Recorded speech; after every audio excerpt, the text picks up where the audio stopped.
বন্ধুরা, আজকে তোমাদের একটা জিনিস দেখাতে চলেছি যে আজকে আমার রান্নাঘরে কে হালাই কর। তো চলো দেখতে থাকো। আজকে রাঁধুনিকে দেখে নাও, তোমাদের দাদা রান্না করছে।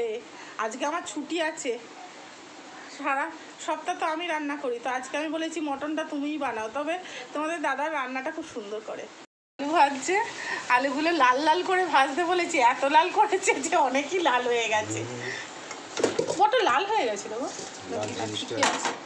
ঠিকই আছে বলো।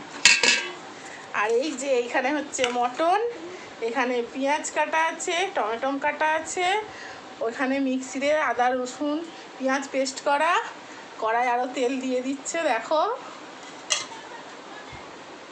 তারপর কি দেবে? পেঁয়াজটা দেবে তো।